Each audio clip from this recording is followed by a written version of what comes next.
1997년 안양에서 끔찍한 살인범죄가 있었습니다. 범인은 즉시 외국으로 도피하여 다른 사람의 신분증으로 한국에 다시 입국하여 다른 사람의 이름으로 살았습니다. 사업을 하면서 사장이 되고 결혼도 했습니다.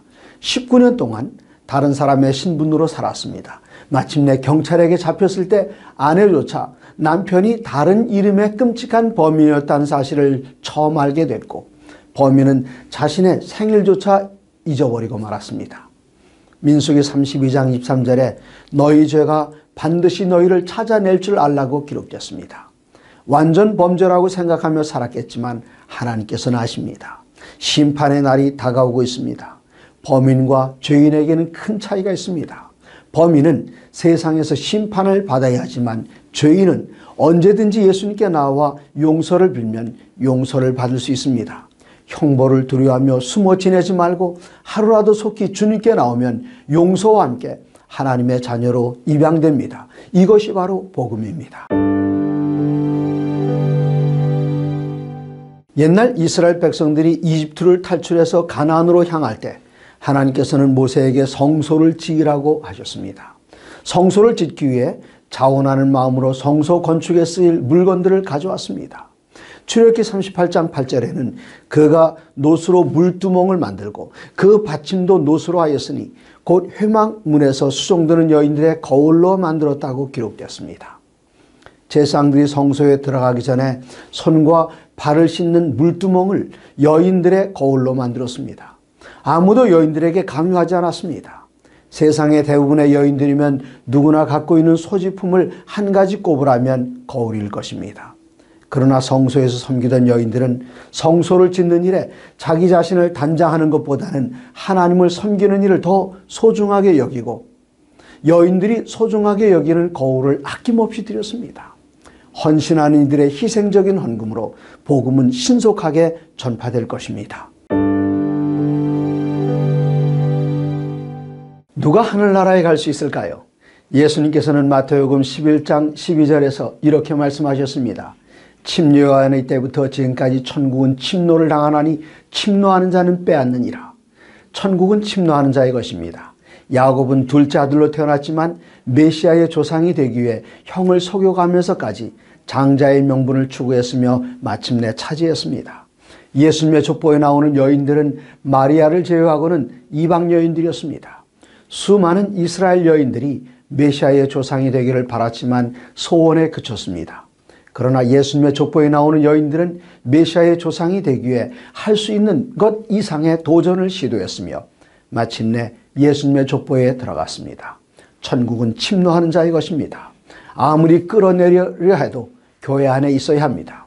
이 세상의 모든 것을 다 양보해도 구원과 영생은 양보할 수 없으며 어떤 희생을 치르고서라도 하늘에 가야 합니다. 사람들마다 무서워하는 것이 있습니다. 어떤 사람은 어둠을 무서워하고 어떤 사람은 바퀴벌레를 무서워합니다. 사실은 어둠이나 바퀴벌레를 무서워해야 할 이유는 전혀 없습니다. 그러나 두려움은 실제적인 상황이고 두려움을 느끼게 하는 원인이나 이유는 마음속 깊은 곳에 숨어 있습니다. 여러분이 두려움을 느낄 때에 기억하셔야 할 성경절이 있습니다. 디모데후서 1장 7절입니다. 하나님이 우리에게 주신 것은 두려워하는 마음이 아니요 오직 능력과 사랑과 절제하는 마음이니. 예수님께서 여러분 안에 계실 때 두려움을 극복할 수 있습니다. 마음 가운데 확신해야 할 것은 이미 하나님께서 우리에게 주신 것은 두려워하는 마음이 아니요 두려움을 극복할 수 있다는 능력을 주셨다는 사실입니다. 하나님께서 주시지 않은 것으로 두려워하지 마시고 하나님께서 주신 능력으로 기뻐하시기 바랍니다. 교회에서 새로 직분을 맡은 분들이 새로 맡은 직분을 어떻게 감당할까 염려하는 분들이 있습니다. 비단 교회에서뿐만 아니라 사회에서도 중책을 맡게 될 때 염려가 앞섭니다. 여기에 약속의 말씀이 있습니다. 마태복음 11장 29절 30절입니다. 나는 마음이 온유하고 겸손하니 나의 멍에를 메고 내게 배우라. 그리하면 너희 마음이 쉼을 얻으리니 이는 내 멍에는 쉽고 내 짐은 가벼움이라 하시니라. 멍에는 소나 말이 짐을 나를 때 그 짐을 효과적으로 감당할 수 있도록 어깨에 메어주는 도구입니다. 교회에서나 사회에서 직책을 맡게 되면 예수님께 배울 것이 있습니다. 온유와 겸손입니다.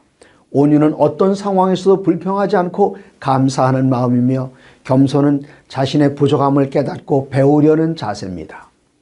예수님으로부터 온유한 마음과 겸손의 자세를 배울 때 멍에는 쉬워지고 짐은 가벼워집니다. 우리들은 하나님께서 과거에 우리를 인도해 오신 손길을 잊지 말아야 합니다. 때때로 지금 하고 있는 일이 하나님의 뜻을 따르고 있는지 모호하게 느껴질 때가 있습니다.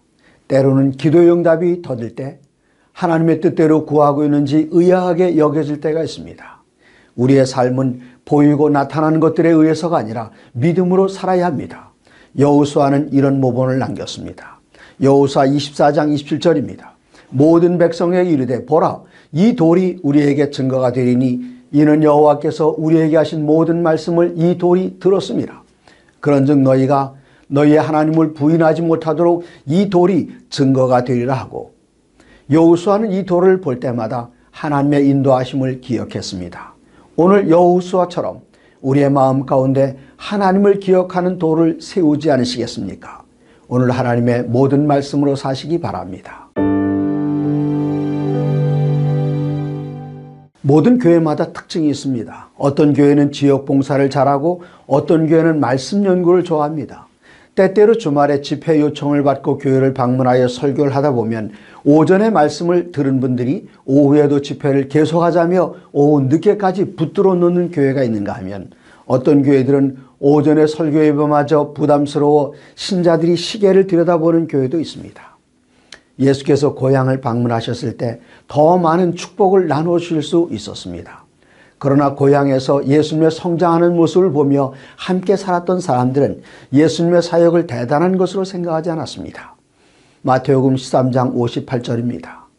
그들이 믿지 아니함으로 말미암아 거기서 많은 능력을 행하지 아니하시니라. 우리들이 하나님을 신뢰하고 더 많은 축복을 사모한다면 하나님께서는 더 많은 것들을 주실 수 있습니다. 오늘도 하나님의 모든 말씀으로 사시기 바랍니다. 지도자들 가운데 약속하는 것을 예고도 없이 받고 사람들을 실망시키는 분들이 있습니다. 반면에 어떤 지도자들은 잘못된 약속임을 알면서도 체면 때문에 약속을 취소하지 못해 사람들에게 피해를 주기도 합니다. 침례 요한이 동생의 여자인 헤로디아를 차지한 헤롯 임금을 꾸짖자 결박하여 가뒀습니다. 헤롯의 생일에 춤을 춘 헤로디아의 딸에게 무엇이든지 요구하면 주겠다고 하자 헤로디아의 딸은 침례 요한의 목을 달라고 요구했습니다. 마태복음 14장 9절 10절입니다. 왕이 근심하나 자기가 맹세한 것과 그 함께 앉은 사람들 때문에 주라 명하고 사람을 오게 보내어 요한의 목을 베어. 잘못된 약속은 비록 약속이라 할지라도 신속하게 잘못을 인정하고 바로잡아야 합니다.